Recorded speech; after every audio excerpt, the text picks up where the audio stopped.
Hello, नमस्कार दोस्तों। आज हम बात करेंगे माइंड ट्री के बारे में और बहुत दिनों के बाद आज हम इस स्टॉक के ऊपर वीडियो बनाने जा रहे हैं और ये वीडियो आपकी स्टॉक के कल के दिन में बढ़ने के लिए बनाया जा रहा है।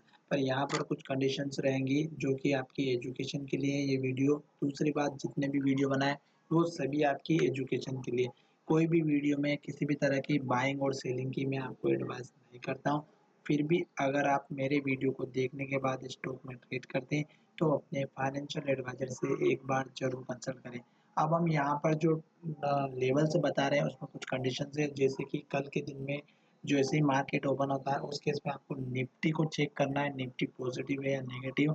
दूसरी बात, आपको माइंड ट्री के स्टॉक में buy order sell order check करना है। और तीसरी बात, इसकी ओपनिंग प्राइस कहाँ पर होती है। ठीक है, ये सभी चीज़ें रहती है। अब हम जो ट्रेडिंग के बारे में बात कर रहे हैं लास्ट ट्रेडिंग सेशन में, वो हम एनएससी की वेबसाइट पर स्टार्ट करते हैं।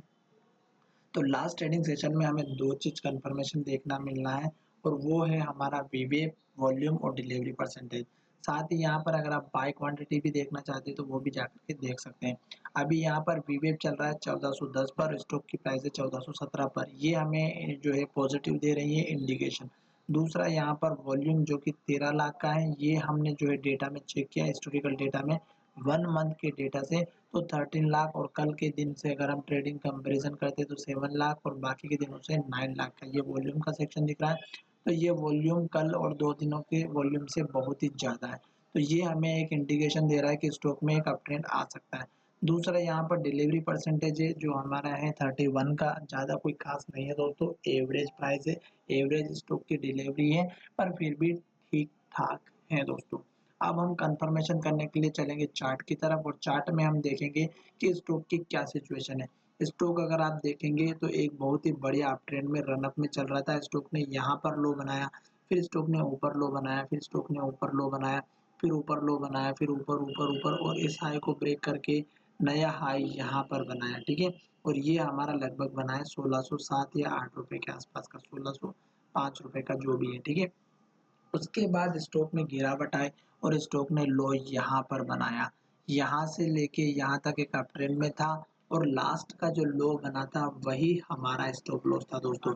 क्यों? क्योंकि स्टॉक ने हर बार एक नया हाई बनाया और हर बार एक लो ऊपर बनाया। ठीक है, और ये कैंडल आप देखेंगे तो हमारी हैमर कैंडल है और ये कैंडल भी अगर आप देखेंगे तो ये भी हमारी हैमर कैंडल है।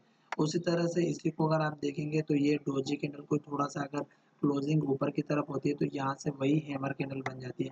जब इस कैंडल का हाई ब्रेकआउट होता है तो स्टॉक में एक अप ट्रेंड आता है और जब यही कैंडल उल्टा होकर के बनती है अपोजिट डायरेक्शन में तो यहाँ पर देखिएगा ये बनी हुई है और इसका जब लो टूटा तो स्टॉक में गिरावट आए। तो हम यही चीज़ आज आपको समझाने वाले हैं। ये दो कैंडल आप देखिएगा, इस कैंडल का हाई ब्रेक हुआ, एक नया हाई बनाया और ये वही हैमर कैंडल है। इस कैंडल का यहाँ पर बहुत ही बढ़िया महत्वपूर्ण स्थान था क्योंकि इसने जब इन्वर्टेड हैमर यानी कि यही कैंडल जब उल्टी यहाँ पर बनी रेड कैंडल, लो ब्रेक हुआ, स्टॉक ने यहाँ पर लो बनाया और ये लो अगर आप देखेंगे तो पिछला जो हाई बना था यहाँ जाकर के इसने लो बनाया। अब स्टॉक ने कल के दिन में लास्ट ट्रेडिंग सेशन में इस लो के ऊपर लो बनाया और हाई भी ब्रेक क्लोज हुआ, हाई भी ब्रेक हुआ और क्लोजिंग जो है इस हाई के ऊपर दी है। अब कल के दिन में यानी कि नेक्स्ट ट्रेडिंग सेशन में जैसे इस कैंडल का हाई ब्रेकआउट होता है तो आपको टारगेट कौन सा रखना है। पहला टारगेट आप इस कैंडल का हाई रख सकते हैं। ये अगर आप ना रखें तो दोस्तों इस कैंडल के हाई के पास भी रख सकते हैं, ये दोनों एक ही बात है। इसका लेवल है 1449 का और इसका लेवल है हमारा 1452 का। तो ये आपका एक रेंज हो जाएगी फर्स्ट टारगेट की। दूसरा टारगेट आपका रहेगा इस कैंडल का हाई, ये रेड कैंडल का जो हाई बना हुआ है ये 1467 का है, 1467 का। तो ये आपका 2 पॉइंट 1 पॉइंट थोड़ा सा नीचे रखिएगा, आपको टारगेट जरूर मिल सकता है। और उसके बाद नेक्स्ट टारगेट आपका रहेगा इसी कैंडल के हाई के पास का। तो ये आपकी जो रेंज है वो मैं आपको बता देता हूँ।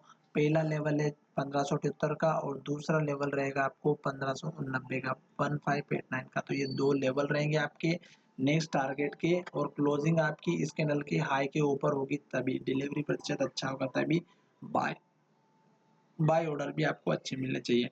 अब बात करते हैं कि स्टॉक ने यहाँ जब हाई बनाया था उसके बाद जब गिरावट आई तो इसने यहाँ पर लो बनाया, फिर दूसरी बार लो बनाया, इस लो के ऊपर लो बनाया, फिर तीसरी बार लो बनाया, इस लो के ऊपर बनाया, फिर चौथी बार जो अभी लेटेस्ट का लो बना इस लो के यहाँ से लो के इस लो के ऊपर बना है। तो कहने का मतलब ये है कि इसका जो हाई ब्रेकआउट हुआ तो एक नया हाई यहाँ पर बना, पर ये कंफर्मेशन हमें उसी दिन मिल गया था जब कैंडल बनी हुई थी, ठीक है। अब स्टॉक ने जो लो बनाया है लास्ट का, इस कैंडल का लो है 1348 का, तो 1345 का आप एक स्टॉप लॉस लेकर के चल सकते हैं। अगर स्टॉक डाउन ट्रेंड में आना स्टार्ट होगा तो इस कैंडल के लो को तोड़ेगा और यहाँ जाकर के नेक्स्ट सपोर्ट लेगा, और ये लेवल है हमारा 1317 का। तो ये आपके लेवल्स हो गए दोस्तों नीचे की तरफ। खास करके लास्ट का लो जो आपने देखा है वो अगर आप कंपैरिजन करते हैं तो स्टॉक अप ट्रेंड में ही चल रहा है। यहाँ से अगर आप एक छोटी सी ट्रेंड लाइन भी बनाते हैं इस कैंडल के लो से इस तरह से, ये तो आपको समझ में आ जाएगा कि स्टॉक अप ट्रेंड में चल रहा है। और स्टॉक अगर ऊपर की तरफ जा रहा है तो आपको यहाँ पर इस तरह से ये चैनल बनता हुआ नजर आ जाएगा, जिसने यहाँ पर भी काम किया, यहाँ पर। तो स्टॉक इसी तरह लेवल आपको देता रहेगा इसी चैनल के अंदर। तो मैंने टारगेट आपको इस कैंडल का हाई और इस कैंडल का हाई जो दो लेवल से बताएं ये आपके टारगेट रहेंगे। चलिए वीडियो को यहीं विराम करते हैं। धन्यवाद दोस्तों, हम मिलेंगे नई वीडियो में। और मुझे लगता है कि आपको ये वीडियो बहुत पसंद आया होगा, तो अपने दोस्तों के साथ शेयर करना बिल्कुल भी ना भूलें और अपने बॉस और मैम को इम्प्रेस करिएगा अगर वो भी स्टॉक मार्केट में ट्रेड करते हैं, और उनको एजुकेशन के तौर पर ये जो मैंने आपको लेवल्स प्रोवाइड किए हैं ये आप उन्हें बता सकते हैं। धन्यवाद, मिलेंगे नई वीडियो में।